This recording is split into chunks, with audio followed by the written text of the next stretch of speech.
Hey guys, huge announcement today to kick off the show. After many months of hard work and a bajillion mentions of it here on the podcast, we are finally happy to announce that we have just released the 3DMJ Lifting Library. This is our all-in-one video course solution to perfecting the essential movements and exercises that every bodybuilder needs to know and execute well. I'm going to go ahead and let our very own coach and science officer, Eric Helms, spend a minute or two telling you about it, what it includes, all that good stuff, and then we'll hop right into the show. Welcome to the 3DMJ Lifting Library. This course is all about moving properly. We cover all of the fundamental movements for powerlifting, that's the big three, in addition to many of the fundamental movements for bodybuilding, horizontal presses, vertical presses, rows, pull downs, and hip hinges. But primarily, we're focusing on the movements that bodybuilders most often get wrong, and the little movement tips that we can give you to really improve your mind-muscle connection and exercise performance from a biomechanical perspective. When you watch each video, you'll see one of us coaches performing the lift in its different variations, while I do a voiceover talking about each of the key fundamental core movement competencies that you'll want to focus on and learn. In addition to that, you'll see visual pop-ins that really help you to solidify your learning. You might see us point out different key elements of a movement, different joints, different relationships between joints, and also different things you might want to consider to do outside of the gym, like getting knee sleeves or a belt, or certain footwear considerations that might be relevant to a lift. We really try to cover every angle for each lift.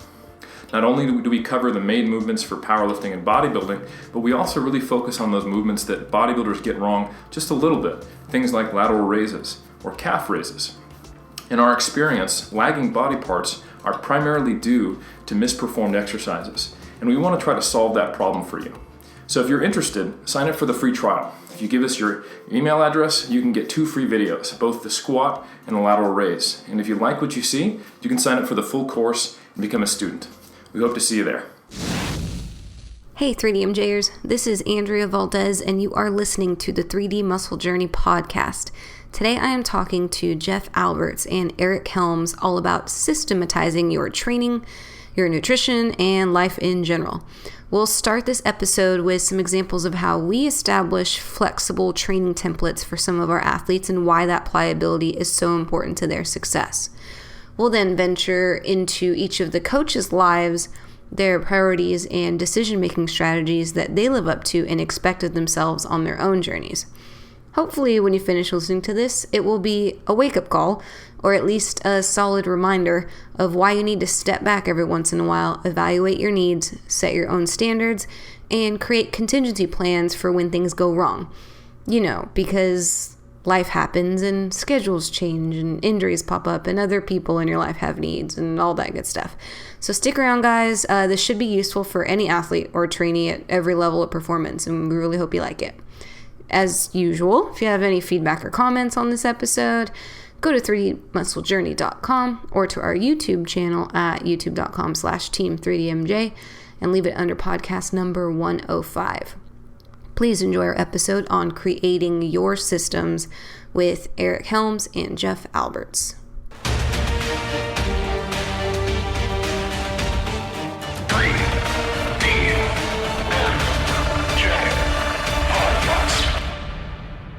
So, Jeff, you got a lot of people right now that are coming, as we're talking, right? You're in the thick of your competition season as a coach. And you're telling us some of the ways that you've made your programming way more flexible for those athletes. Can you explain a little bit about what you're doing lately and how it's helping out a lot? Not all of them, a few of them. Yes. So, some of them that are more experienced, just giving them more flexibility with programming. So instead of making it rigid where it's, okay, here you're going to do this number of sets per exercise, it's more like, okay, let's go 3 to 4 or 3 to 5.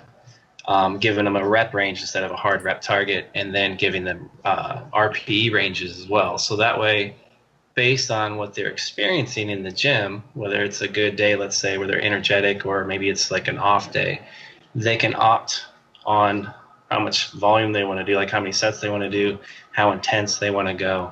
And the system or the programming is principle based. So even if they're not, let's say, going super intense one day, or it's, or vice versa, they're still staying within the principles as far as driving hypertrophy and driving strength. So this way I can allow them to have the flexibility to make their own calls so they could better get an understanding of how to make their own adjustments. So my thing is, if I continue to program rigid for them, they're just going to, most of the time they're going to fall blindly to the spreadsheet. Whereas, if they're making their own judgment calls, they're going to get a better feel for themselves, like if they actually made good calls or not. So you can learn both ways. Hey, this is working great, or hey, I messed up here. Okay, why did I mess up? And then you can learn from it. And I've actually done that with a couple of, I would call it maybe a little more intermediates. Same thing. It's just to allow them to possibly make a little more mistakes, safely though, of course. Yeah. So they can learn more about themselves. Based. I like that's my, personally, that's my training now. Everything, I don't have I don't set things rigid anymore. It's more just based on principles. Thanks to Mr. Helms, and others that, I can use those tools and just make it so it's flexible. So days where I feel good, hey, let's get after it. Days not, okay, let me make some other calls that are a little more practical and make more sense. Yeah. And you also said that's with your more experienced athletes and a little bit with your intermediates. Mm-hmm. But I think we've talked about on the show before, right, how the beginners need the more constraints to learn, and then once you have learned, Eric, can you talk about the advantages of less rigid programming? Yeah, absolutely. I think I have so much to say on this that I am struggling to get my thoughts together. So, good coaching comes down to hooking into the way that humans get motivated and learn and feel like they have value, right? And if I was to kind of summarize what we know about that, it comes down to feeling a sense of belonging and relatedness, so community, part of a team, associated with the tribe, or whatever you want to call it, people who share the same values or similar goals. Then having a sense of autonomy, like you can direct yourself, you're going in the direction you want, you're not following someone else, which is kind of the difference between taking a athlete-centered versus authoritative approach to coaching, which you can kind of see is embedded in this. It's more athlete-centered. And then really important also is a sense of competence, not just knowing what to do, but why to do it and how, and gaining skills over time so that you become more able as an athlete, so that you are getting mentorship from your coach. So I think that is always the goal, regardless of whether you're a novice or whether you're super experienced. It's just going to look different to meet the athlete where they're at. So, for example, for a novice to get that sense of competence and to learn those skills, they're starting off with a lot less baseline knowledge. So if you want to give them a flexible plan, you can sometimes be doing more harm than good, because you're giving them too much information and too little direction. So you can see this all the time in, if you see someone who's completely uninitiated into nutrition and they're just given if it fits your macros, that typically takes weeks, if not months, of them stumbling around in the dark trying to figure out how to make it work. And we've talked about this a lot on the podcast, people who go, oh, wait, you mean 100 grams of protein, not 100 grams of the weight of my chicken for the whole day. Things that we wouldn't even think are mistakes that we would make today, just because we're so far from where we were when we were novices. Giving RPE and if it fits your macros to a ranked novice is going to be quite intimidating and will make them feel incompetent. So it's actually counterproductive. But when you take an advanced lifter or someone who's been in the game a long time and you give them super rigid programming, they lose a sense of autonomy and they are not learning. In fact, they probably feel constrained and unable to actually let their experience be a positive thing in their own progress. Yeah. And I find, right, and I've been in this situation too, where when I feel rigidly coached and I have to modify repeatedly, then I feel like a burden, Yeah, absolutely. I think one thing that I've learned over the years as a coach is to try to, you have to create a system to allow that flexibility. Or, well, I'll speak for myself. I feel out of control as a coach if I don't have consistency and a systematic approach. And it's difficult to marry that up with a flexible approach if you don't have a system, is what I should say. So, for example, you can be anywhere on that spectrum. Like way back in the day, before I felt really comfortable with programming, I would just tell someone, hey, I want you to train each muscle group 2 to 3 times per week and get at least 40 reps per muscle group. Do it however you want. Don't train to failure except for isolation movements and on the last set of compounds, and train somewhere in the 6 to 15 rep range for most of your stuff. That is probably okay if I'm talking to someone who's understands what I'm saying, is experienced, and is has some good self-regulation. But that's probably too little for a novice person. But as a coach, at least I go, okay, sweet, I told you what you need to know. Now I can just focus on the things I'm comfortable with, like nutrition.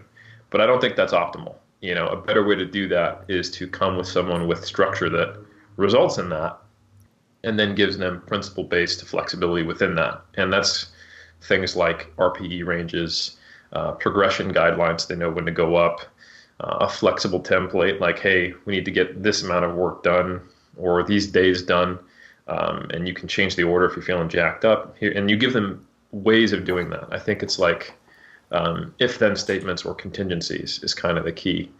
And how many you give and how specific they are and how much detail you give around them needs to be customized to the individual and how long they've been in the game. Yeah, and it's even gone as far, I think, Jeff, you have people that program for themselves, right? A couple? I think. I did, not lately. Yeah. But I've had like some longer running clients where I'm like, hey, because they got experience now. So I go ahead and set up your own program and then send it to me and let me look it over. And if it makes sense and the principles are in check, then hey, let's give it a go and we'll see how it goes from there. But yeah, I like to take someone who's brand new and to give them a lot of flexibility, like Eric's saying. It's like they're just kind of like, what do I do? Well, let me ask that differently because I think I fucked that up. You couldn't have someone program for you, am I correct, at this stage in your career? Me? Yes. If it's principle based. If I had a lot of, like, if there's principles in place and there's flexibility within it, so I can use my experience when I'm actually in the gym, like, because let's say, like Eric was saying earlier, let's say he designs something that's super rigid. All right, Jeff, I need you to do 4 sets in week number 3, and you need to do 10 reps, and your RP needs to be 9 on this. I'm going to be like, well, maybe to that day, a particular week or day, I'm just not feeling it. So I'm going to feel like, oh shit, if I don't do what he's saying, then where do I go with this? So I need to be able to use my experience, 30 years of experience to be able to adjust on the fly. Because in my opinion, sustained progress, like a big part of that is how you adjust in the moment based on the circumstance. Okay. Man, this conversation, now it was you and Brad, Jeff. We had this conversation. It wasn't training in the gym, but now I kind of remember this a little bit. Because we were talking about the things that you do, because I'd asked you what's the most common adjustment you make for your athletes. Yeah. Okay, it's all coming back to me now. This is what we were talking about earlier. Okay. So we've already done that on the podcast a lot, but I'm kind of interested in maybe beyond in the gym training, because that was the title of the podcast. In the gym decisions or something like that. How do we do this that? stuff? Go ahead. This stuff applies to way more than just training. That's what I was going to say. What are some ways y'all do it outside of the gym? Like just life in general? Shoot, I do this for my athletes a lot. And something I talk about as I've figured out what I think works most consistently with nutrition is that the downside to the freewheeling day-by-day, just hit your macros approach is that it leaves you having to make a ton of decisions, which is a bad combination with being hungry, and starving and fatigued. It's more likely that if you have all these decisions to make, that you can rationalize your way into an impromptu refeed or an impromptu, and actually set yourself back. Like I've seen a lot of athletes who can't just be that flexible. So I think there's a lot to learn from the kind of older school bodybuilding approaches where you spend Sunday just cooking everything. And yeah, you don't have any foods that are off limits. And a lot of the things that we learned from kind of the flexible dieting revolution of not having bad foods and good foods and all this stuff we keep in mind. But we also learned from the structured, consistent approach of kind of the initial pioneers of bodybuilding. And I think that really can be married up nicely. Like if you have rules, you're much less likely to break them. But if you only have kind of like these rough guidelines and you know, like, oh, as long as I get in shape in 24 weeks, it's all good. That's when you look up 6 weeks out and you're actually have a 12 weeks out physique. So I think it's important to do things like go right. If I'm not seeing X amount of weight loss over X number of weeks, or I'm not seeing at least physique changes when there's not that level of weight loss, I need to do A, B, or C. You know, and that's essentially what we do as coaches, right? Like if I see someone plateau and we have enough time and I'm seeing them plateau in their physique and on the scale, I'm probably going to give them a diet break. If I don't have time to do that, I'm going to give them an adjustment. And then what adjustments I make are going to be dictated on, you know, what macros can we pick on, what's their schedule like as far as cardio, what's their personal preference, and how are they holding up in training, et cetera, et cetera. So you can create the same decision trees, if you will, that coaches use for yourself by kind of evaluating those if-then statements. And I think the fewer number of decisions you have to make in terms of actually going back and forth in your brain, the better situation you'll be in when you do hit a bump in the road in terms of making an adjustment. Yeah, that reminds me of both Brad and Jeff. And I'm going to speak for you for like a second, Jeff, and you can tell me I'm all kinds of wrong. But I know. But there's the principles you said, and when you say the principles of the things you've learned from Eric and all of everybody, but about the strength training principles, like that's within your program. I get that. But then like you and Brad, again, I'm going to kind of speak for y'all. Then your principle is like, okay, now family first, right? Yes. And with my training program, these are things I want to do. I am a bodybuilder, and within that, there's this program, and within that, I have the flexibility of the strength training principles for hypertrophy. But then in life, right, there's family first. So like if Ethan's sick, like you don't train whether that has anything to do with hypertrophy or not, kind of thing, or something like that, right? So those would be like some other principles outside of the gym that affect you.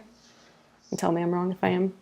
Yeah, like real world stuff that matters more than making my muscles grow. Yeah, put priorities like, okay, family, health, maybe work. If I have like a lot more client load than I typically do, I'm like, okay, you know what, I need to take care of them first before I take care of myself.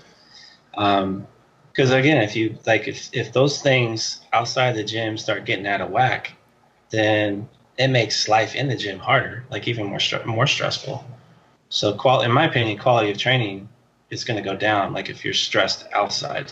Yeah. I have like one athlete right now that's going through, like he's got a lot going on outside the gym, and he's trying to lean down to have a better looking physique, leaner physique. Mm-hmm. So he's trying to diet him, and it really wasn't going all too well because the stress levels were just really elevated, like lack of sleep.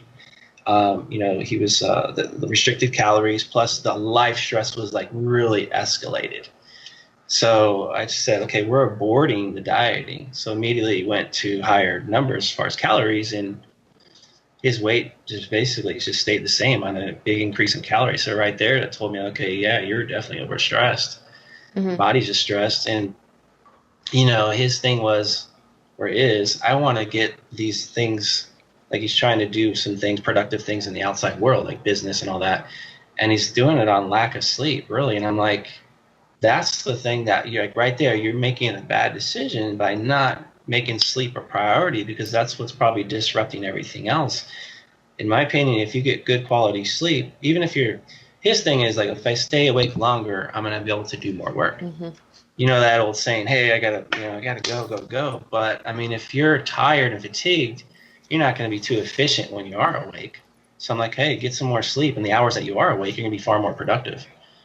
So that's kind of part of the decision making. Is like, okay, that should be a priority. Is like for him anyways, let's get more sleep. Not, hey, let's try to diet. Trying to diet through all this stress, that's just going to escalate the matter. It's your stress levels are going to go through the roof.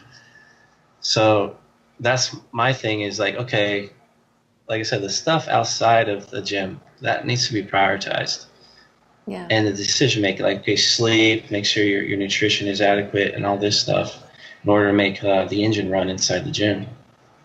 Yeah, and the priorities or principles, though, definitely change to, like, where you are as an athlete. Like, right now, I've learned the past few years, like, sleep is definitely higher than most things on my priority list. It's actually, if I'm being really honest, very recently been more important than training because I can't train well, obviously. Like, I've been noticing how now that I'm in a place in my life where I don't have to wake up to an alarm, when I do not get enough sleep, I feel not just a little shittier, I mean like terrible compared, I guess, because I'm used to feeling really good.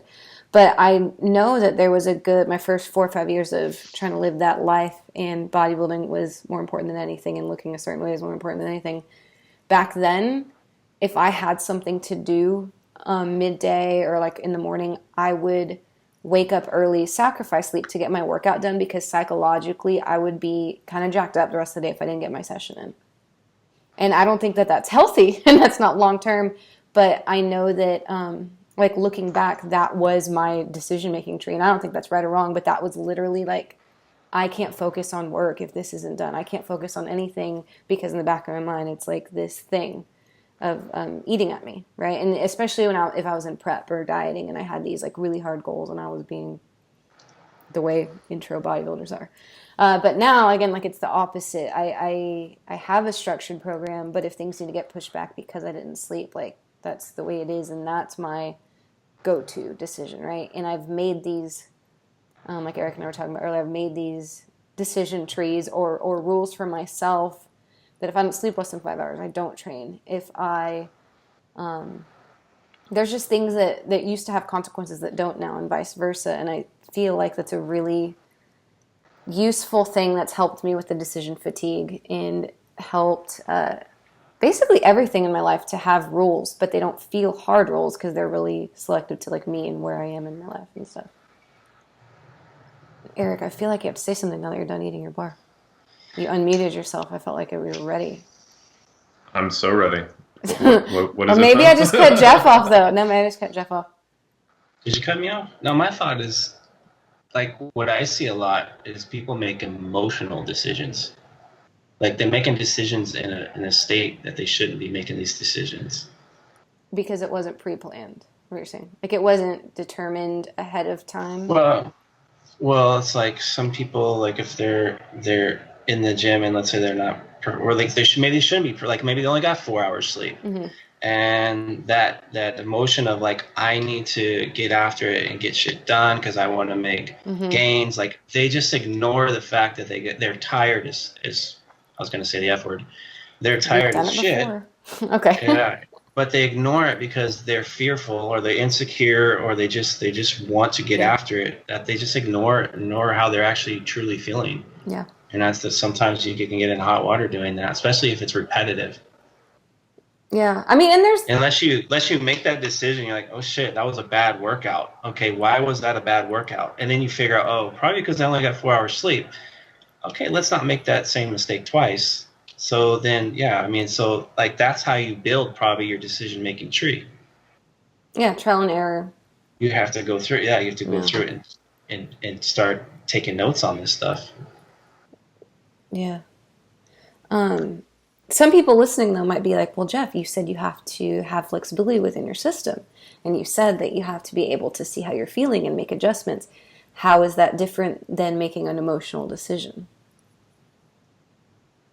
Can you argue that? I'm just trying to, like, poke at you. That's called trial and error. That's why when people ask me, well, how do you know how much volume you should be doing? Or how do you know this or that? How do you make these judgment calls? Well, that's because I got 30 years of trial and error. I'm not just following rigid structure the whole way through. I started out rigid for far too long. Let me do Mentor's HIIT. And I did that for how many years? Like 16. What is it? You have yeah. evidence. Yeah. Okay. Eric's dying to say something. See, I feel like he's like has this like. I'm going. I think he's like I'm gonna let these guys talk because I'm gonna ramble for another 5 minutes. It's gonna be way better than what they have to say. Exactly. No, like, we know. You asked Jeff a specific question. I was just hearing it out. I'm not freaking out. But I do have things to say. Unsurprising for anyone who's ever listened to me before. I think the big question is like, how do you do this with yourself if you don't have 30 years of experience? And I think you have to have this purposeful period of collecting that evidence. So you have to try things out. You have to expand the boundaries of what does and doesn't work for you. You have to try different lifestyle approaches, different meal frequencies, different sleep schedules to figure out what works best for you, different time periods where you organize your day into work, family, and then training and bodybuilding stuff. And you might fall anywhere on that spectrum that we've talked about. But the point is that A, you have evidence. So you then have some collected data to know where you should be in most of the time. And then B, when you get into the situation where you need to make a decision, and let's say it is an emotionally charged state, it's not any decision, it's a number of predetermined contingencies and options. So for example, if you are in the midst of prep, and you find that you are not lean enough for the show that you're considering doing at 4 weeks out, you have a backup show as an option, or you have a backup show that's really far off and you decide I'm going to do a diet break and then restart. So you have a game plan going into it. Maybe you're hoping that you will be shredded in time for the show, but if you're not, you know what to do. Likewise, you're not finishing the season without a plan. You're finishing the season going, right, so I'm going to allow a weekend of doing whatever the hell I want, and then I'm going to have targets. They're not going to be macros within plus or minus 5 grams. I'm going to do protein within plus or minus 10 grams, and then calories plus or minus 100. And I'm going to go from eating out once a month to once a week, and I'm going to eat way more than I was, and I'm going to remove my cardio. It's not just, what am I doing after this? Oh God, now I've gained 30 pounds in 2 weeks. So I think those are all examples of how to do that, and having systems that are based on evidence that you decided in a objective state before you were in that position where you could make an emotional decision that would lead you down a destructive or unproductive path. Did you do that? Was it 30 pounds in 2 weeks? 30 pounds. Give me a break. It was 20. 48 Wow. pounds. In 2 weeks? No, in 2 months. Oh, but, I was going to say, I don't think so. Okay. It's a lot of So I guess you didn't have a plan. I did have a plan, but it mostly consisted of a list of foods that I wanted to eat. And then I had to make an ad hoc plan in an emotional state. So this is a good example. I gained way more weight and got fatter than I expected. And then looked up and went, oh shit, I need to do something. And then I put myself on too low of calories, tracking macros. And then when I couldn't follow it, I binged, and then I'd go back to the restriction, and I kind of created a cycle. Rather than going, right, I am going to be in a surplus. I'm going to eat the foods I want with these constraints, which is something between the two. And I think most bodybuilders, unfortunately, start on either end of the spectrum and kind of get screwed over. Yeah. It's like so much easier, or not just easier, okay, so like we have the pyramids, right? And as coaches, and like they're the muscle and strength pyramids, shameless plug, but they organize priorities for us based on scientific evidence, based on the general, right? And I think, and I hope our listenership has an idea of what that is and can live at least within that, or like they understand the hierarchy of those needs, right? And like you said, building your own pyramid inside of that pyramid, I guess, in all those different ways is the question. And personally, I think it starts with maybe like a paper and pen and like what's important to me. Or maybe just mentally noting. I don't know if you guys have actually taken paper to pen on your own priorities, or do you just inherently know them? What about you, Jeff? Who goes? The latter. You're the latter, you just know it? You know what? I do paper and pen sometimes. Okay. But I do it on my phone with the notepad. Like in the beginning of the week, I'll say, okay, I'll take notes on what I want to accomplish and things like Okay. that. But I don't I'm not as detailed with that as, let's say, you are. Because I know you're like I'm really obsessed. detailed with that. Yeah. I don't know if I'm a good example for shit here. Eric, what about you? Well, I think for people who are detailed, you're a good example. I never go into anything without a plan. Um, However, the level of detail around the plan is more big picture, just because of the way my brain works. So, for example, I'm running another cutting phase at the moment to get myself down to roughly just under 200 pounds or 90 kilos ish, to then sustain that before I start the diet for 2018. And once again, I know what the plan is. I'm basically just going to eat three options, and all my meal slots is either Greek yogurt, a couple eggs with egg whites, or halloumi. And then What I'm going did to you have just say? what? Halloumi? Halloumi is a type of cheese. Oh. It's it grills without melting. It's just it's cheese, right? Okay. You looked at me like I was the crazy one, just saying. I just pretended I knew what he was talking about. Did you see the straight face? It's actually like a really commonly eaten cheese in Australia and New Zealand that's I was not like, in the what'd you States, call so I me? just forgot. Okay. But yeah, a cheese. Yeah. So these are basically big protein sources, right? Gotcha. Who's brushing their teeth? What's that? What's that noise? Sorry, someone's taking a shower in my bathroom next door. Okay. All right. Yeah, they got clean real quick. I could. You I'll want to just pause mute it? yourself for a second. No, you're fine. You're fine. We got this. Okay. All right.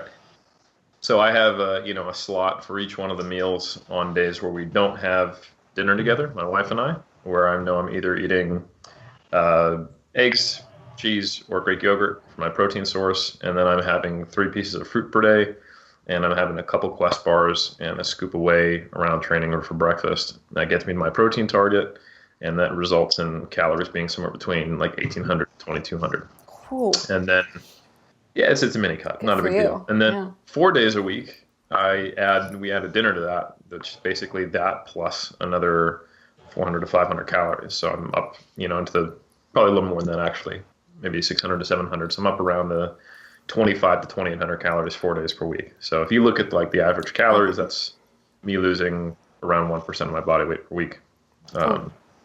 So yeah, like that just is that's just the plan that I have in my head. I don't need to write that down to know it. I was. Go ahead. Sorry.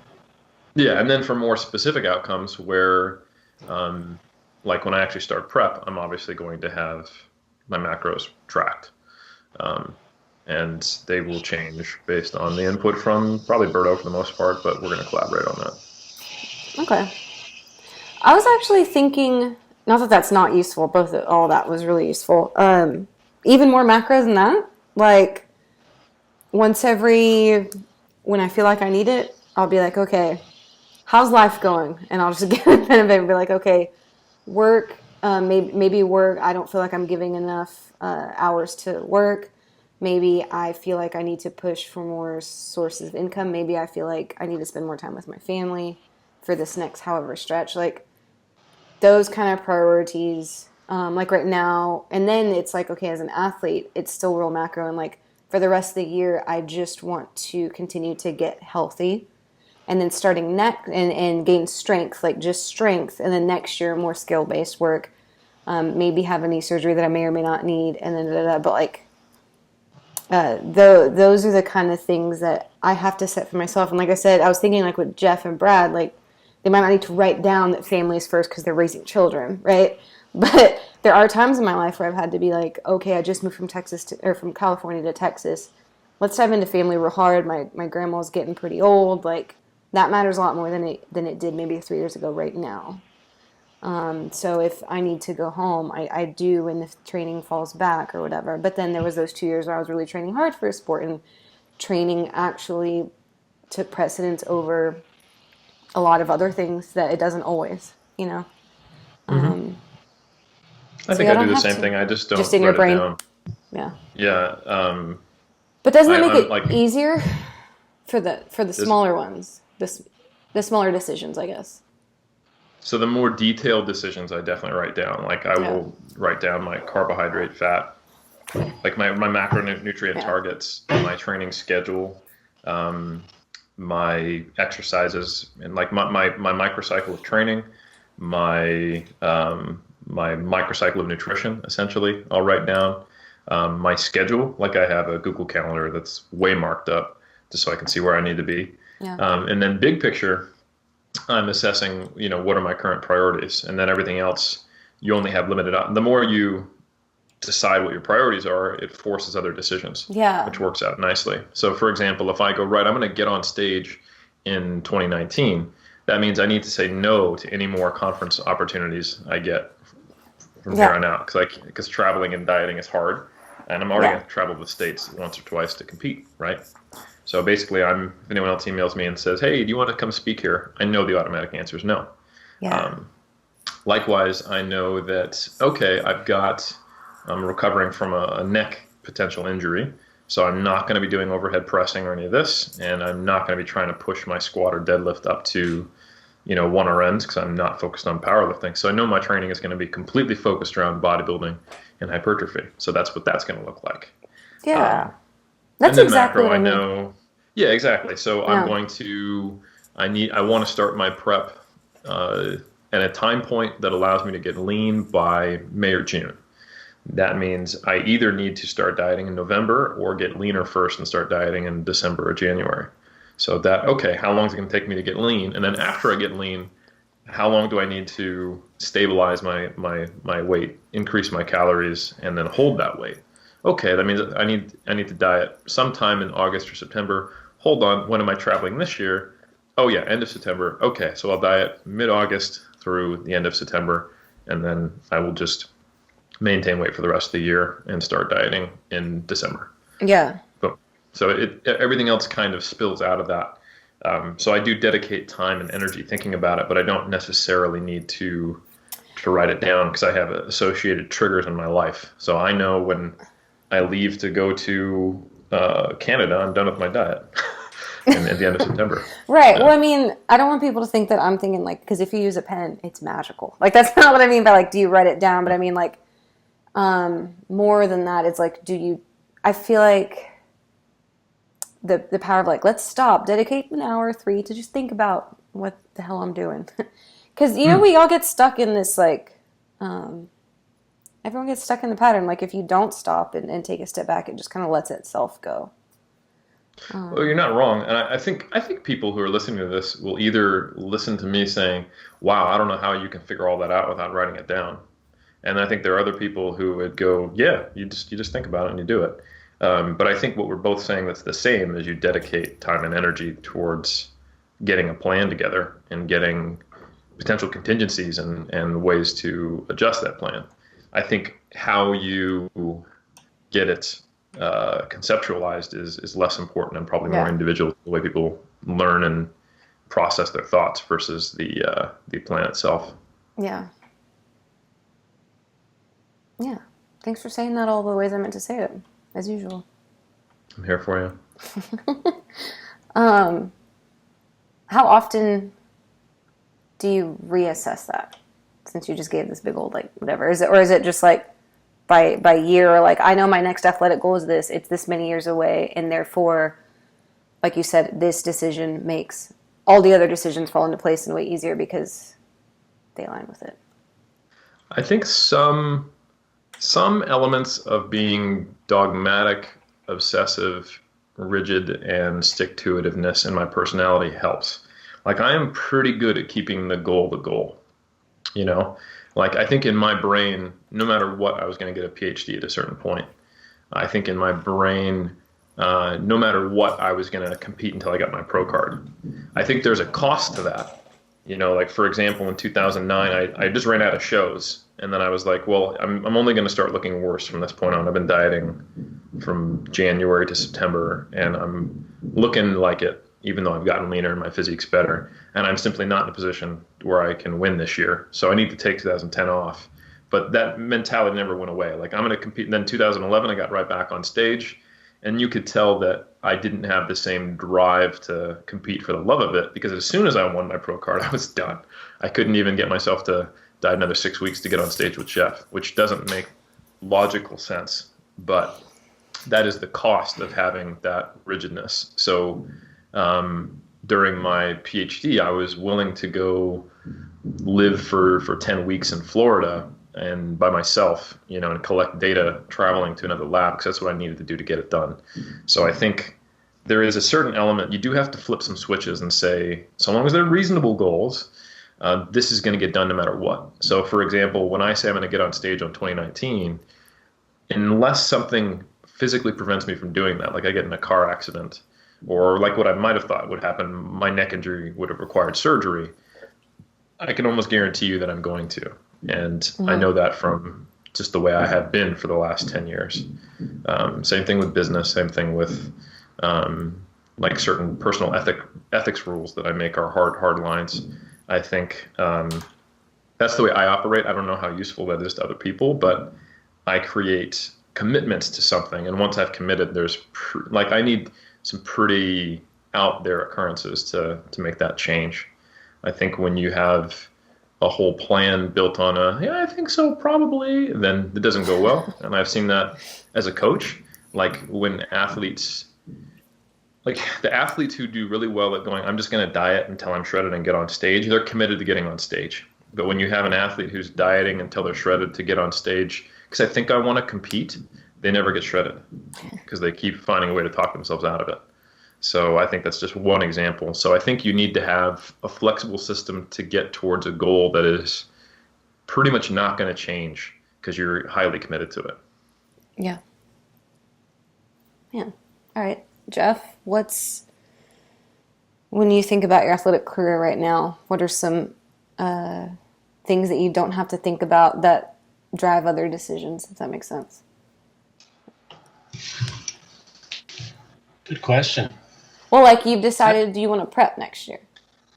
I'm going to prep because I want to do it with Eric. Okay. Yeah. And because of that, what else, like when you make that decision, what are the other ones that are made for you then? Well, I know, okay, then we're sometime in the summer, we're probably going to be getting on stage. So I know, okay, I need to game plan this well in advance. Which I'm going to actually sit down and do pen and paper because that's what I do with all my athletes that, hey, we're deciding to prep. Okay, first rule, let's set a timeline for that and make the approach, pretty efficient and conservative so we get there in one piece. Mm-hmm. So I've already have in my mind, in my mind, I always operate with big picture. Like I'm really good with big picture stuff. Yeah. So in my mind already, okay, I know the big picture. Okay, I need to start somewhere in the neighborhood of October, November in order to get there in time.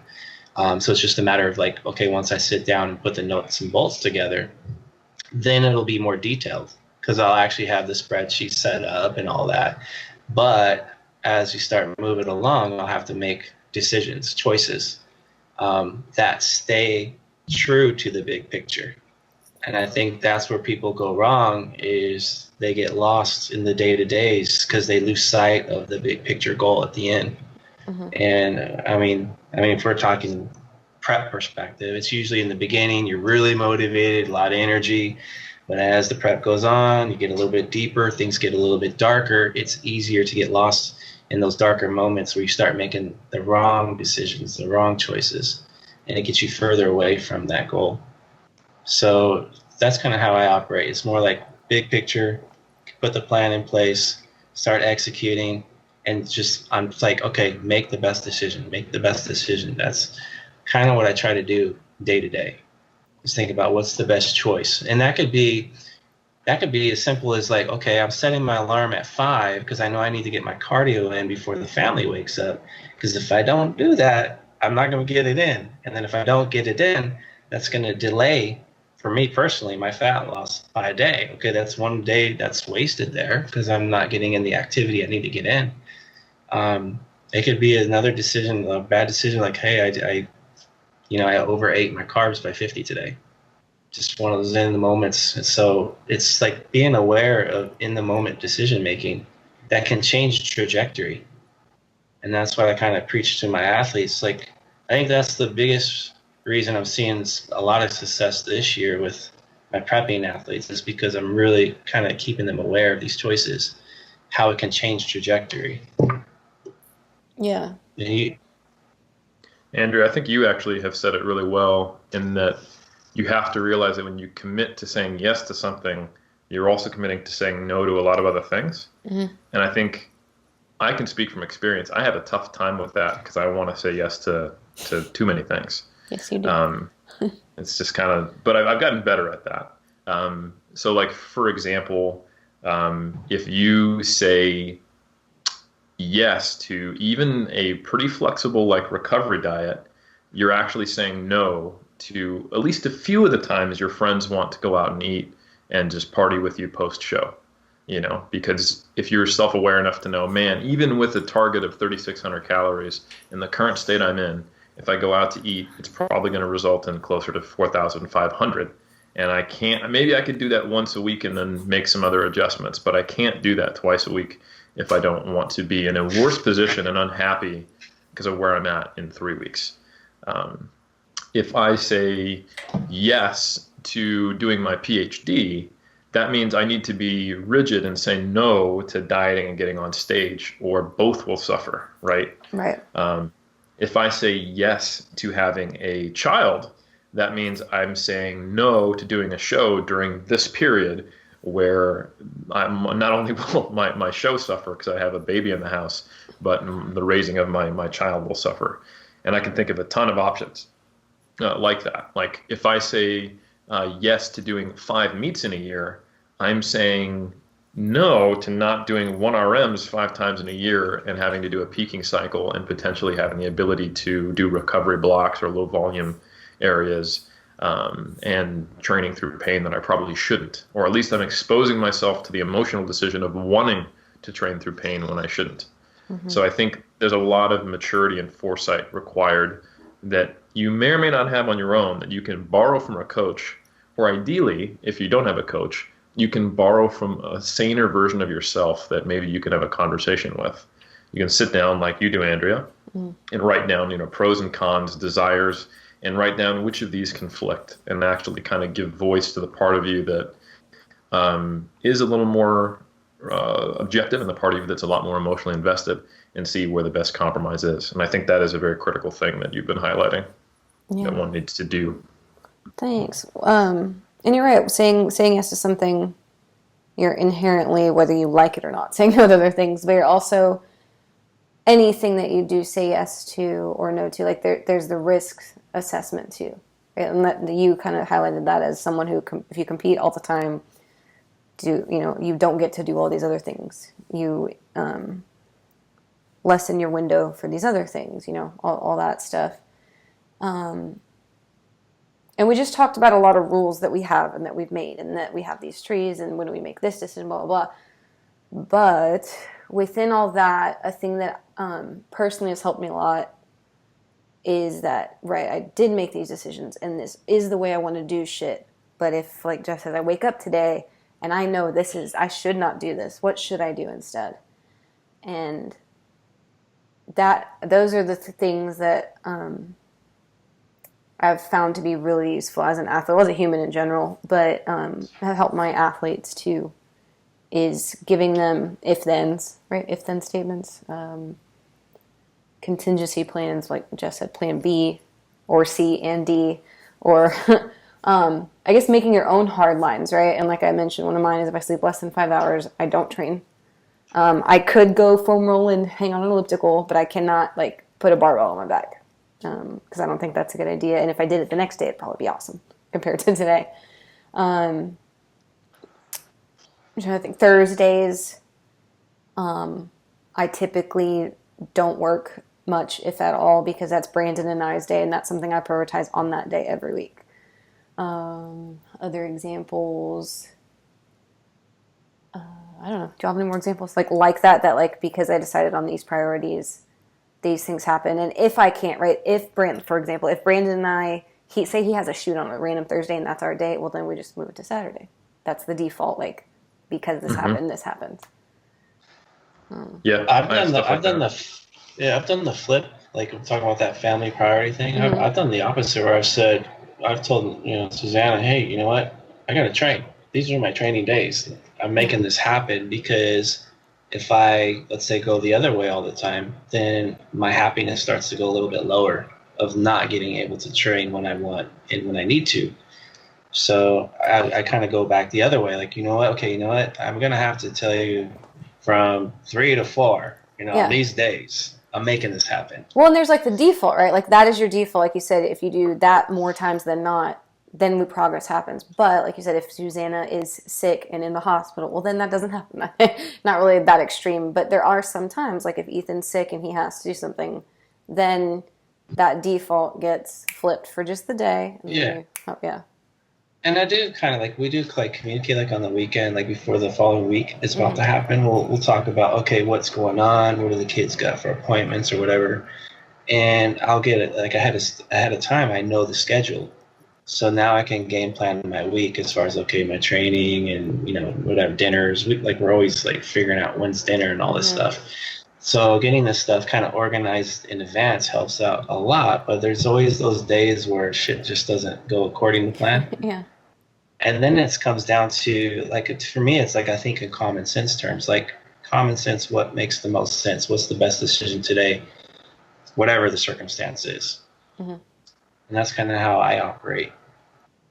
As far as not writing things in paper, but just kind of communicating ahead of time and having things in my head that I know there's some specific order that should occur. Yeah. I think that communication element is really important if your if-then statement involves other people in your life. Yeah. So, if you have a partner and you're going to be dieting, then you can say, hey, if we need, if we haven't connected and you want to go out on a date night or something like that, we can do that. But if we go out for, breakfast or something like that, then that means that's the only time we go out that month or something like that. Or I don't know. But I think the point I'm getting at is, one, you need to communicate to the people you care about and who might end up impacting your plan, which is normal and they should. What kind of boundaries you need to have to accomplish the goal you've set. And then make sure that's a reasonable expectation so that they can give you input on it as well, not just dictating or, like an ultimatum. And then likewise, I think you also need to make sure in general that the then of the if-then statement is something that won't be a constant interruption that can become more often than the if. Like if you live in a really, really rainy area and you go, well, I don't have a car and I walk to the gym, so if it's raining, I'll push my training back a day. What if it rains all 6 days of the week? You can't just not train. That's obviously a silly example, but I think you can get the point that big picture audible should be not occurring more often than the actual plan. Yeah. It still needs to adhere to the principle, which is what Jeff started with. If you're not actually training, then that's not an audible. That's something that's changing of your goal. Yeah. In my rule, to be clear, for me to sleep less than 7 hours happens maybe twice a month. So to be clear, the sleeping thing, I know people that 5 hours is oh, that was a great night. And they're that's not me. I'm a 9-ish, at least 10 hours in bed a day. No joke. So it rarely happens, but that is a default because I have done it. I'm trying to think of. I learned the hard way about making, when I tore my calf, I did not make wise decisions. I learned the hard way. There were clues, and you're meh. Yeah, I started to work out with squats. They didn't feel all that great. I'm don't be a pussy, keep going. And then I did leg curls. It felt terrible. Got the calves, and it was the loads I typically do. I was man, this feels super heavy, but I just keep powering through. So I lowered the load down. I made a smart move. Hey, let me lower the load down. But still, next set tore my calf. Yeah. So it was a hard way to learn. Man, I should have listened to my instinct and called an audible and said, okay, let me not train today because it's a bad day. And when I look back even further, because I really tried to troubleshoot that, during the day, I remember I hardly drank any water. So it was like I think it was like a late afternoon workout. So the entire day I was like barely drank anything. So I mean, Made me think it's about just yeah. So a little dehydration going on, fatigue, just in a fragile state, and yeah. it. Well, and then too, there's like personality things, right? So like there's um, not just lifestyle, but like I think preferences too that I don't know, like what makes you feel like some people like if you like Jeff was saying that like if not just training, like he knows if he doesn't train for 3 or 4 days or something, like his physique's not going to disappear, but if his happiness goes down at whatever X amount of notches, like and we talked about in other podcasts too, like some people that like just enjoy cardio and they take it out Mm-hmm. because they think they should, and then they get depressed or whatever. Like, Yeah, so there's going to be a ton of individual if-thens that, so long yeah, as they don't violate the principles, are totally fine. Like, if um, you train in the morning because that's when you feel fresh and it energizes your whole day, that's fine. There's no reason, like, we don't have to make a rule for everyone around training in the morning, but if that works better for you, then why not? hmm Um, yeah, like I can think of a ton of things like that. Like, or things that you've learned from experience. Like, I'm not going to have more than 2 diet sodas in a day while prepping, or it turns into 10 because I just get so focused on being hungry, and then I'm trying to satisfy it, and then my whole mentality changes, and that causes yeah, like problems. triggers. Exactly. Yeah. Yeah. Preventative strategies to avoid previous pitfalls, I think, are hmm great individual rules because, of course, pitfalls are going to be individual. Like, I just don't keep almond butter in the house because the only times I've ever binged have been with that, you know? Um, yeah. I mean, I don't know. Okay, so if I'm a person, I've just never thought about it. Okay, I have now I'm listening to this podcast and I go home and I get a notebook or my notepad with my iPhone or whatever y'all use. Um, I think about my priorities in life. I think about my athletic goals. Um, I set up a training plan. Like, should everything have a, if I can't train today, if something hurts today, if I whatever. Um, I know you guys say you have all this evidence, and like me, I keep track. Like I said, like I will literally write in an online journal or whatever. Like I have an athlete journal that's like back hurt on this today. Da da da. This is like 3 sentences, and then I'll just save it. And then I have a tag that's like pain. Literally, I have one that's called pain, and it'll be like this started hurting this day. This feels good this day. This doesn't hurt this day. This warm up really helped this day. Like, and then I have this other one that's like a tag for diet. So I know if something made me feel really bad. Oh shit, I had a smaller breakfast and I actually felt better than I thought I would. Maybe I should try a small breakfast for a week. Like that's how crazy I get about it. Um, do you guys keep record of collecting this evidence in any way of the small things, To some degree, yeah. So I or just have mental my records?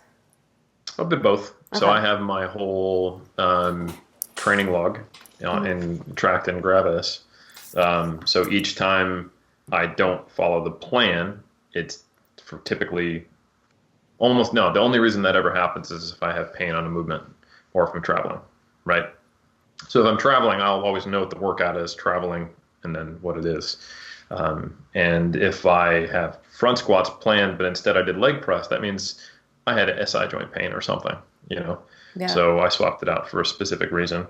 Um, and yeah, so I have basically I have alternative exercises that I use in each slot. So I have, squat patterns, hinge patterns, etc. as options. Mm-hmm. And those will only change due to pain or traveling. And I have a way to designate that. And then when I actually do start prepping for a show, I'm going to be, sending an Excel sheet back and forth to Berto, and I'll be writing notes that isn't just for him, it's for both of us. So yeah, I think it depends on how detailed the goal is. Yeah. I'm not nearly as affected as many people by how large or when I eat my breakfast. Like a lot of those things just don't create any noticeable change in me.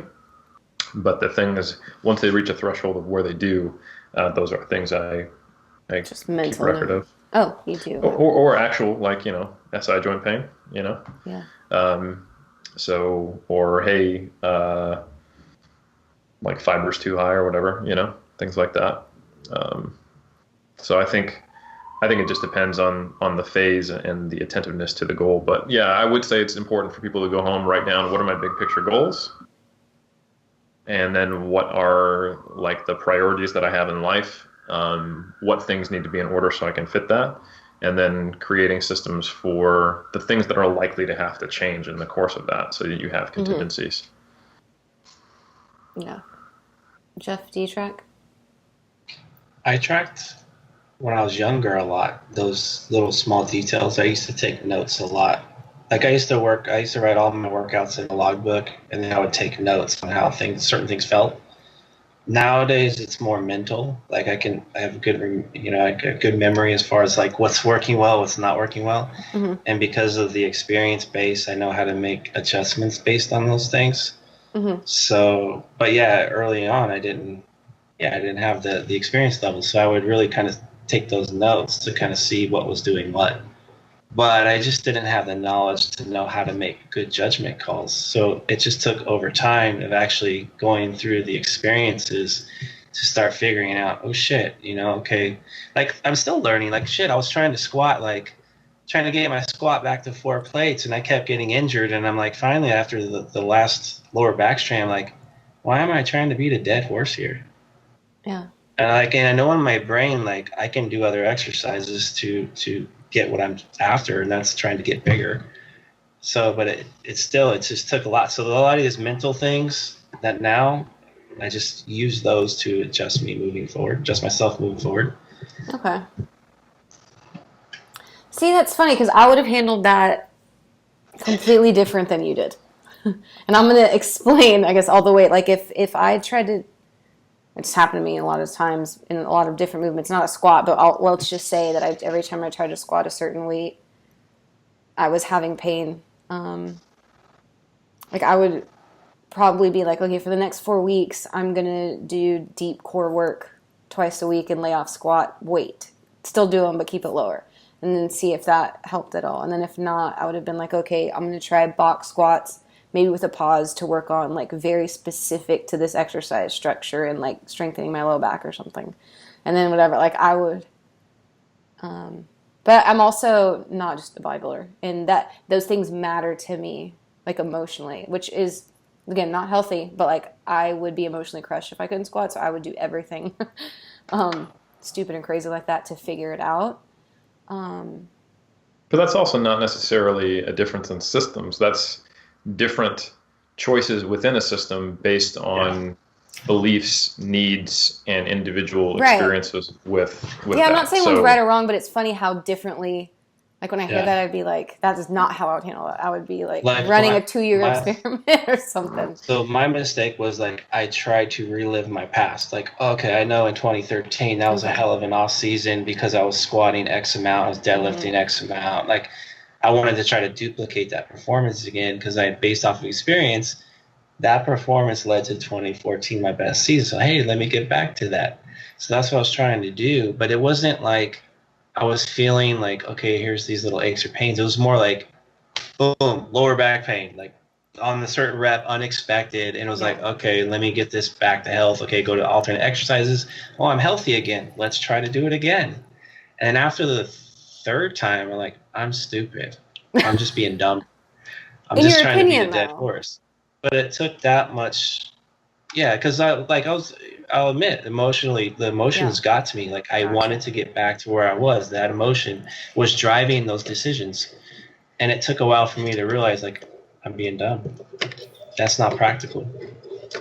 So now that I've altered some things and made some good decisions, like, all of a sudden I'm like healthy and making progress. Yeah.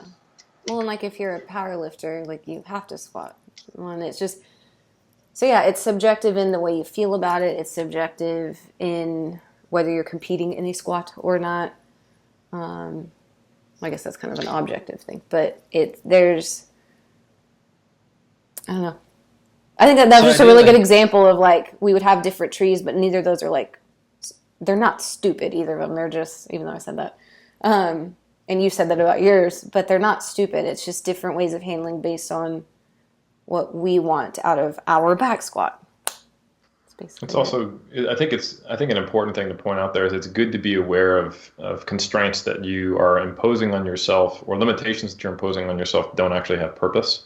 Mm-hmm. Like, for example, a bodybuilder who feels they have to squat, that's not actually Real helpful. life. Yeah. Right? Yeah. That's something that is like you're emotionally tied to the squat. You like the exercise. It's a standard of strength. It might tie into your perception as how strong am I, which has something to do with your emotion, et cetera, et cetera, et cetera. Mm-hmm. So that's when there's value in being able to sit down and assess that. And that's why there's a value in a coach. Like, as much as we're saying, hey, you're going to use different systems for different people, like people have blind spots. And I can't tell you how many times I've told an athlete to not do something that didn't occur to them, or they didn't want to, that wasn't actually a real constraint as far as literally or objectively as far as what's on paper. And there are costs to having more constraints, like on average, CrossFitters and weightlifters and powerlifters get injured more often than bodybuilders because they have less options. So that's just data, Yeah. So yeah, I think the value of a coach, or the value of sitting down and writing things down from an objective place where you're kind of stepped outside of yourself a little bit like you do, is that you're more likely to identify limitations you've created that aren't in service of your plan, that might be forcing you into decisions that are not optimal, like squatting when you don't need to, and it's not well suited to your body in its current state. Yeah. And it's also like we would handle it two different ways, but there's also 100 other ways to handle that situation. And I think that, like you said, there's very rarely, we have our immediate go-to things, and then we might even have our default, and then we made our if-then statement, right? And maybe we do that for a year, but if we don't look back at it, we could be missing, like, hopefully you're getting smarter, getting more educated, seeing more things, learning more about your craft, that there other options will present themselves, maybe better options. Man, there's this book called Decisive that I'm going to throw out to this podcast, because I know we've talked about decision 100 times, but that word and the freaking title is decisive, but it just came to me.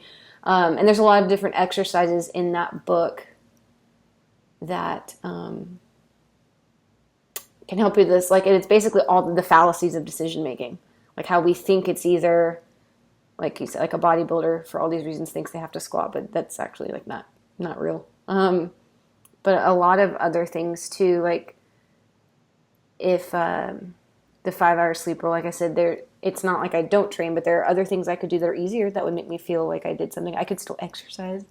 It's not like I have to sit all day. With Jeff and his wife saying like, hey, I need this hour time slot every day. And it's not that, or she got sick and he can't. It could be that she's running 10 minutes late and it's 4:10 to 5:10 instead. Like, there's all these other things that I'm super guilty of that. Like, I have my if and then, and if there needs to be a then, I'm like, oh my God, my life's over. Like, what do I do? And then I have to think about it, and it makes me all upset. Well, that's a good point. I think that goes back to making sure that your system is in service of a principle. So the whole purpose of having systems is to make the decision-making process easier and cleaner, and more less likely to be affected by emotional state. But if you go through this extensive planning process and making the decision-making tree in your system super complicated and try to address every little thing to the point where now you're assuming you're no longer an adult with common sense, and it's actually harder, you've probably taken it too far. And I think a lot of the times people who do that in our sport especially tend to have this fear of missing out or fear of not being optimal. And they're going to agonize and do all this research and try to make sure that their decision-making tree or their process or their system is perfect, when in reality, it's way more efficient to simply make a decision and then adjust in many cases, instead of spending 3 weeks before doing anything, Yeah, it's Chip and Dan Heath were the authors of that. I don't know if I said that, but for those looking. And it's funny that they had these 4 main things, through the book, which is obviously goes into way more detail, but we've talked about it already, like widen your options. So like, don't think so small. Reality test your assumptions, which is getting your evidence, like Jeff talked about. Attaining distance, so being objective, like you said, getting a coach or pulling back, and then prepare to be wrong, which is what you exactly just said, pretty much. Yeah, I think one thing that I find has helped a lot of my athletes, and that really works for me, is evaluating the consequence of getting it wrong too. There are many decisions where the consequences are next to nothing or minimal. Yeah. And the opportunity cost of agonizing over such decisions is not worth it. So, for example, when I see people debating for a week on whether they should drop their calories by 100 during a deload week, and I know that it will make zero difference at all, I think you've wasted time and energy. You know, that's not a decision that you need to be thinking about. And you don't even really know if you're eating at maintenance or not. Give me a fucking break. So, Hey. Sounds fired up. Sorry. Apologies to the children listening.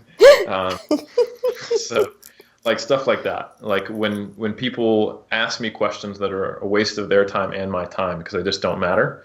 I don't respond like a jackass, but I go like, it doesn't matter. Just talk about it on the podcast, make it feel small. I'm just going to talk trash about you.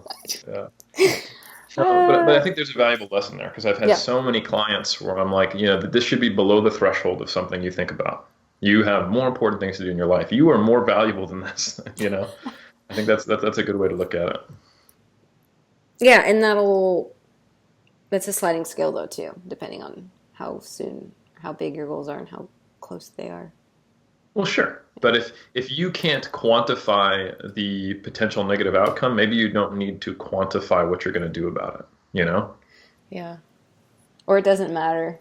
That's definitely something I'd be like, I do that a lot, as y'all know. In life, not just training. It's stuff you learn from.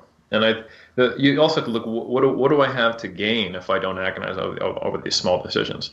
Oh, I get a lot more done. My big picture decisions become better. I can get much like once I really embraced that philosophy, all of a sudden I have people asking me, how do you get so much done? How are you so productive? Et cetera, et cetera. And it's like, well, I'm not spending, 45 minutes agonizing over where that should be a semicolon. Like, it doesn't matter. Oh, but I will do that for you, and that's why we're good as a team. This is true. Yeah. Just kidding, not a semicolon, but like the structure of a sentence, maybe. Is Barb like that? Which way? Is she the opposite of you? I don't want to put my wife on blast, but she sometimes will. But let's do it. Well, I would say she's more detail oriented, which has its pros, and less efficient with her time and productive than I am, which might be a con of being detail oriented. Yes. Jeff, I same. love programming for my wife. I just put the exercise on the chalkboard. I don't even have to put the sets or reps or anything. And she just goes in there and does it. And she checks it off, and she's like, okay, I'm good. Like, she doesn't, I mean, that's very, like, she's not a serious athlete, so don't get me wrong. But she doesn't, like, in general, she doesn't care. She just wants to have fun and enjoy life. And she doesn't get hung up on these small little details. Mm-hmm. That's me. Like, I'm more OCD, and we're total opposites, so we kind of balance each other out. Like, there's some things I'm like, you need to be more organized. And on the flip side, she's like, you need to chill and enjoy me and Brandon, life. too.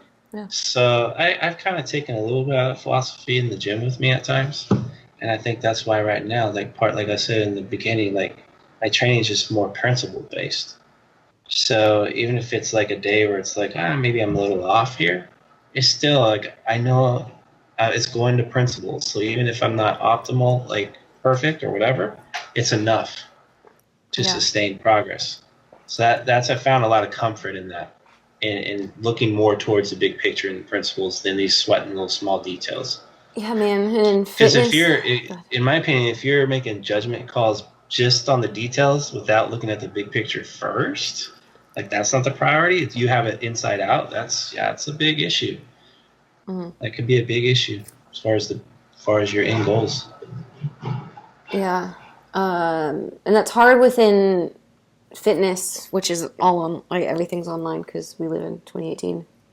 Because you see people, like, it's so great that people will tell you, hey, this is working for me, this is helping me, blah, blah, blah. But when you have a wall of like 300 of those when you flip through your feed, you assume that you should be trying those or doing those, or that might matter more than your principle. And it's hard because sometimes you'll change like a little detail and it can like domino, like make 10 things in your life easier as an athlete or as a human. And it's like you don't want to ignore every tidbit completely because sometimes, like I said, they could be game changers, but I don't know. But you know what's something that helps me, and we talked about in different podcasts, I think it was about work actually, it was like what I have to address what's pissing me off the most right now. You know, like what feels like, I think we were talking about work actually, and like the direction of 3DMJ, and I was like, I need to do this web, you know, we redid the vault recently, and you were asking me like why I decided to do that, or whatever, like, because it makes me the most mad to look at, or whatever. But I think that applies to athletics too. Yeah, I think there's nothing wrong with, once you have kind of a stable setup, addressing problems, you know, instead of being aware of a new thing going, oh, is that a problem? Like, probably wasn't if you didn't know about it for the most part. But I think I also don't want people to get the impression that we're talking about two black and white things, like, oh, detail oriented or big picture oriented, or details or principles, because I think there's a lot of people who are drawn to the sport of bodybuilding, and bodybuilding attracts this, who are very detail oriented. I think it's more so of how do you assess your nature of being detail oriented in a productive way. And in the sport of bodybuilding, you have to be detail oriented to some degree, but it is counterproductive to be any more detail oriented than you need to be. And I think what happens is, because the sport demands that, and because the sport attracts people like that, it's very common for people to celebrate being detail oriented, dotting every I, crossing every T, and using that as an example of how dedicated I am, or I'm part of the sport, I'm working as hard as possible, I've optimized everything. And there's even hashtag optimize everything, like that's a good thing. And I think a much better position to be in is to acknowledge, yes, bodybuilding requires a ton of optimization, detail-oriented focus, tracking, and planning, but any more than that is counterproductive, and you don't even actually know if it's affecting anything in a helpful way. Because if, like, I was identified myself as someone who's big picture oriented and who's not super hyper tracking, but if you compare me to any random person in the gym who's just training, or any random person out there who's health conscious, I look like a psycho, you know. But when you compare him to me, it's exactly, it's all relative. So I know what I'm doing for the next 9 weeks of training, you know, as far as big picture items. I might not know how strong I'm going to be on any given day, but I know the volume, I know the sets, and I know the rep range, and I know the exercises or potential option exercises, and I know how I'm going to be eating, and it doesn't deviate at all for the next 6 weeks. And I have target rates of weight loss. I have all this stuff that is hyper planned out. And I don't plan beyond that, not because it's just, hey, it's better to be big picture, bro. I don't plan beyond that because it doesn't help me, and it actually hinders me. And I think that is the distinction, and that's where having a different philosophy for bodybuilding is really helpful. So if you were a bodybuilder who has the perspective, either implicit or... That wasn't me, by the way. That was my chair farting. Sure it was. Just so you know. And they just ripped one. So if you were a bodybuilder and you have the philosophy or the perspective, either implicitly or explicitly, that the more things you can quantify, track, optimize, and control, the better, I think you are probably doing more harm than good. And the philosophy should probably be, I'm only going to optimize, track, quantify, and control the variables that will make a difference so that I can free up more energy, space, and emotional stability by not focusing on extra details. Man, emotional stability. We forget that that's like prime. It's really high up there on the hierarchy that we never talk about it. I think we talk about it more than most, but that most athletes don't think about. Yeah, they have the I'm a machine perspective. Therefore, I don't have to worry about emotions. And then they lose their shit emotionally and make poor decisions. Yeah. Respect your humanity. Yeah. And by they, you mean all of us at certain times in our life. No, everyone except me. I'm above it all. I'm the self-righteous moral compass of everyone. No, I don't think so. This is all speaking from experience, and much of the anger is directed at my old self. Yeah. Okay. How do we leave it? Jeff, what did we miss? Did we miss anything? In terms of how people should make their own systems? Well, I think that's it, is that you have to make your own. Like, we can't make it for you beyond the general what's in the pyramids in templates for recovery. And, like, there's we can't make the specifics for you. Yeah, there are some requirements for you to start. You have to know what the principles are. So if you're not familiar with, like, the hierarchy of priorities from the nutrition and training principles, and if you don't have your, like, work-life balance priorities in order, like if your bodybuilding is above your family or et cetera, then you're going to have issues. And I think a good way just to tell how individualized this stuff is like, we all have a system for an incoming athlete who we've never worked with before. Everything's the same to a point, and then it becomes an individualized system for that person within the construct of how we operate. So that's where you kind of got to step in and figure out your own stuff. Yeah. Okay. Anything to add, Jeff? Nope, I'm good. Okay. Y'all look really handsome, and I appreciate you taking the time. Word. Okay, see you. Thanks so much for listening, guys. 3DMJ prides itself on keeping this show, our blog, and our YouTube channel as free and relevant sources of information for our community week after week.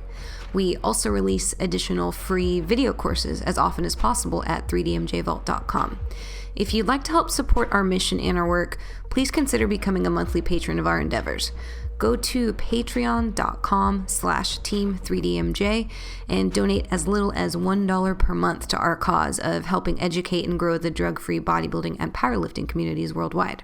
You can definitely choose to donate more, and if you do so, we'll send you discount codes for future use on any of our paid products. But any little bit helps, and we appreciate your monthly support in any amount that you see fit. So again, you can start assisting the team at patreon.com/team3dmj. That's patreon.com/team3dmj. Thanks for sticking around, and we'll see you in the next show.